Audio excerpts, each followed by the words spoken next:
Assalamualaikum warahmatullahi wabarakatuh.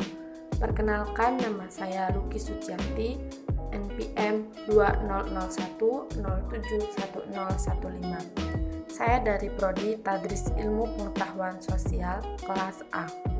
Di sini saya akan menyampaikan materi terkait tentang kondisi geografis Indonesia.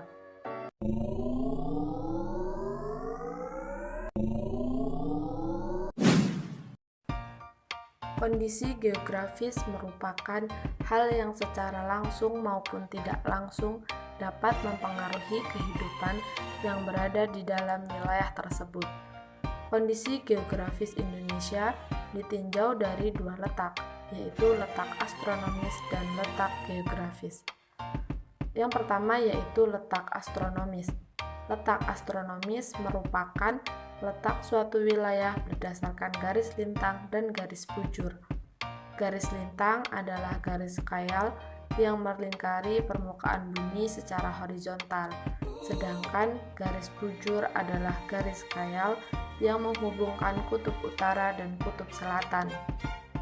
Manfaat garis lintang: 1. Memisahkan antara utara dan selatan.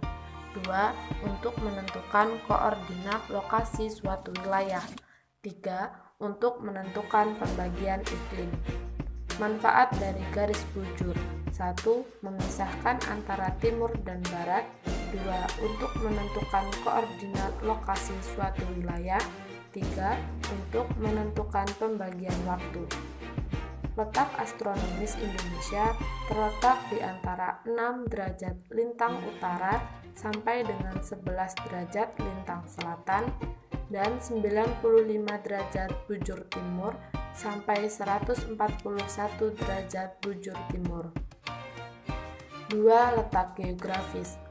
Letak geografis adalah letak suatu wilayah berdasarkan kenyataannya di permukaan bumi. Letak geografis juga bisa diartikan sebagai letak suatu wilayah berdasarkan posisinya terhadap wilayah yang lain.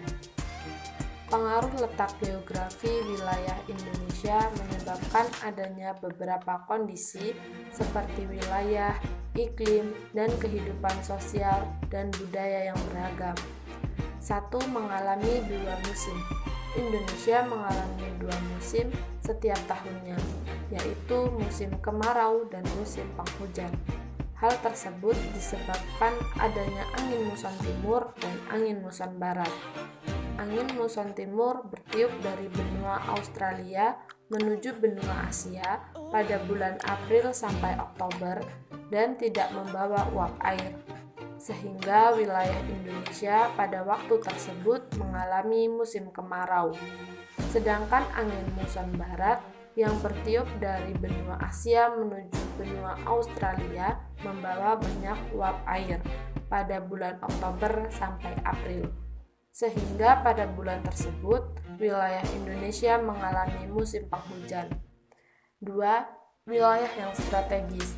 Indonesia berada di antara 2 benua dan 2 samudra yang menyebabkan wilayah Indonesia banyak dilalui jalur perjalanan internasional dari udara maupun laut.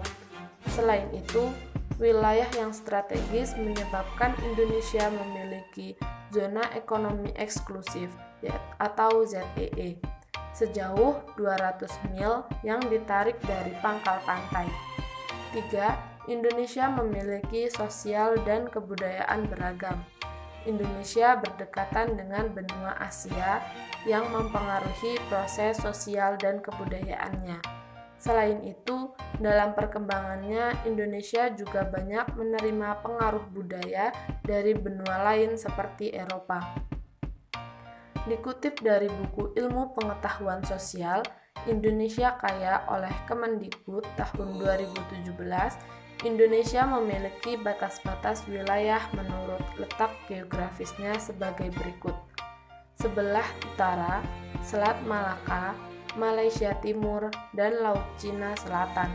Sebelah selatan, benua Australia, Timor Leste, dan Samudra Hindia. Sebelah timur, Papua Nugini dan Samudra Pasifik, serta sebelah barat Samudra Hindia.